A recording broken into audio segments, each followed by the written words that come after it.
ఈ ఆఫ్ఘనీ చికెన్ని నేను ఒకసారి రెస్టారెంట్లో టేస్ట్ చేశాను. టేస్ట్ చాలా బాగుంది. అందుకే నేను కూడా ఒకసారి చేద్దామని ట్రై చేశాను. చాలా బాగా కుదిరింది. చికెన్ ముక్క అయితే చాలా సాఫ్ట్గా, టేస్ట్ మాత్రం చాలా బాగుంటుంది. ఈ గ్రేవీ టేస్ట్ కూడా. ఈ ఆఫ్ఘనీ చికెన్ని ఎలా చేసుకోవాలో ఈ వీడియోలో చూద్దాము. దీనికోసం ముందుగా ఎగ్ ఆమ్లెట్, ఒకటి బాయిల్డ్ ఎగ్ రెడీగా ఉంచుకోవాలి. ఈ చికెన్ ముక్క వచ్చేసి చాలా సాఫ్ట్గా ఉంటుంది. దీనికి ముందుగా మ్యారినేట్ చేసుకోవాలి. దానికోసం ఒక మసాలాను ముందుగానే తయారు చేసుకోవాలి. అది ఎలా చేసుకోవాలో ఇప్పుడు మనం చూద్దాము. ముందుగా ఒక మిక్సీ జార్లో ఒక పెద్ద ఉల్లిపాయ కట్ చేసుకొని ముక్కలుగా వేసుకోవాలి. అలాగే అల్లము, వెల్లుల్లిపాయలు, కొత్తిమీర, అలాగే కొన్ని జీడిపప్పులు. ఈ జీడిపప్పులు వేసుకుంటే గ్రేవీ అనేది టేస్ట్ బాగుంటుంది. కొద్దిగా వాటర్ లేకోకుండా కేవలం పెరుగు వేసి దీన్ని మిక్సీ పట్టుకోవాలి. బాగా మెత్తని పేస్ట్ లాగా చేసుకోవాలి. ఇలా ఈ పేస్ట్ని మొత్తం చికెన్ ముక్కల్లో వేసేసుకోవాలి. కొద్దిగా గరం మసాలా, మిరియాల పొడి, అలాగే కసూరి మేతి ఇందులోకి వేసేసుకుని ఒక నిమ్మకాయ పిండుకోవాలి.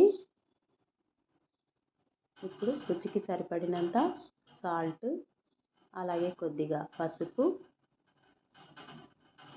తినే కారాన్ని బట్టి కారం కూడా యాడ్ చేసేసుకోవాలి. ఇవేనండి. నేను మళ్ళీ ఇంకా ఎక్స్ట్రా మసాలాలు ఏం వేయను. కొద్దిగా ధనియాల పొడి, ఇంకంతే. మొత్తం అన్నీ మిక్స్ అయిపోయేలాగా కలుపుకోవాలి. మళ్ళీ ఎక్స్ట్రాగా బిర్యానీ ఆకులు ఇలాంటివి ఏవి అవసరం లేదు. చెక్క, లవంగ, యాలకలు ఏవి అవసరం లేదు. పూర్తిగా ఇవి మాత్రమే వేసుకుంటాం ఆఫ్ఘనీ చికెన్లో. ఇప్పుడు ఆమ్లెట్ కోసం ఒక ఎగ్ను కొట్టేసుకొని ఇందులో ఇలా బీట్ చేసేసుకున్న తర్వాత కొంచెం సాల్ట్, కొంచెం పెప్పర్ వేసి బాగా కలిపేసుకోవాలి. దీన్ని ఒక పెనం పైన ఒక టేబుల్ స్పూన్ ఆయిల్ వేసి ఒక ఆమ్లెట్ వేసేసుకోవాలి.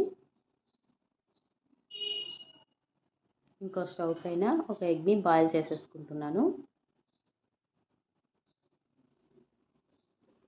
ఇలా మొత్తం స్ప్రెడ్ అయ్యేలాగా చేసేసుకొని రెండు వైపులా బాగా కాల్చేసుకోవాలి.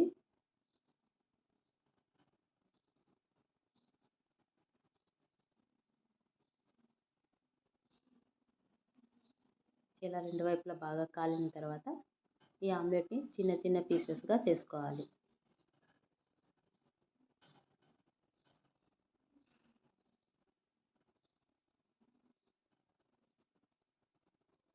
ఇలా చిన్న చిన్న పీసెస్ చేసేసుకుంటే సరిపోతుంది. నైఫ్తో అయినా చిన్నగా అలా కట్ చేసుకోవచ్చు. పీసెస్ అన్నిటిని ఒక ప్లేట్లో పెట్టేసుకోవాలి.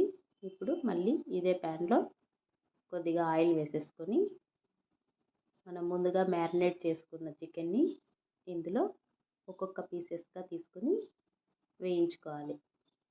ఈ మ్యారినేషన్ కనీసం ఒక గంట పాటైనా చేసుకుంటే చికెన్ బాగా మెత్తగా ఊరి త్వరగా ఉడుకుతుందన్నమాట.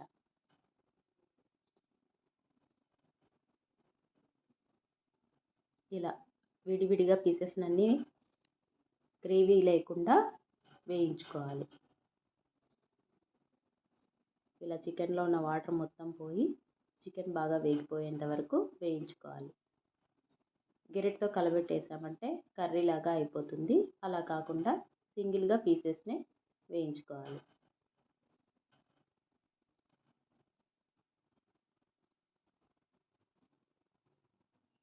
ఇలా చికెన్ అంతా బాగా వేగిపోయిన తర్వాత ఇప్పటికే హాఫ్ భాగం బాగా కుక్ అయిపోయి ఉంటుంది చికెన్.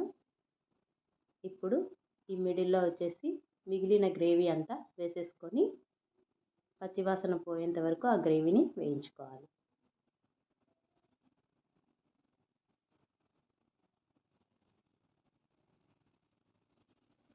ఇలా గ్రేవీ అంతా బాగా వేయించుకున్న తర్వాత మొత్తం ముక్కల్లోకి కలిపేసుకొని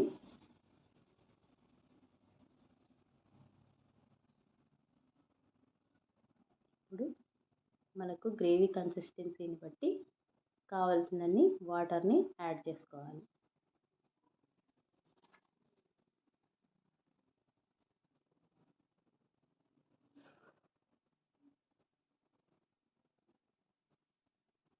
ఇప్పుడు చికెన్ అంతా ఉడికి ఆయిల్ పైకి తేలేంత వరకు ఇలా ఆయిల్ ఎంత పైకి వచ్చేసింది కదా, ఇలా ఇంతసేపు ఉడికించుకుంటే ఆఫ్ఘనీ చికెన్ రెడీ అయిపోయినట్టే. ఇప్పుడు వచ్చేసి బాయిల్ చేసుకున్న ఎగ్ని ఇందులో నేను గార్నిషింగ్లా పెడుతున్నాను. యాక్చువల్గా అయితే చిన్న చిన్న పీసెస్గా చేసుకొని చికెన్లోకి కలిపేసుకోవాలి.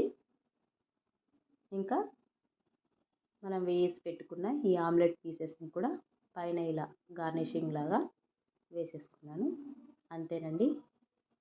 ఇది చపాతీల్లోకి కానీ, రోటీస్ కానీ, జీరా రైస్ అలాంటి ప్లెయిన్ రైస్కైనా సరే చాలా చాలా బాగుంటుంది. చికెన్ అయితే చాలా సాఫ్ట్గా ఉంటుంది. టేస్ట్ చాలా చాలా బాగుంది. మా అందరికీ నచ్చింది. అందుకే నేను కూడా ఒకసారి ట్రై చేశాను. మీరు కూడా ఒకసారి ట్రై చేయండి. నచ్చితే అలాగే లైక్ చేయండి, షేర్ చేయండి అండ్ ప్లీజ్ సబ్స్క్రైబ్ చేసుకోండి. Thanks for watching.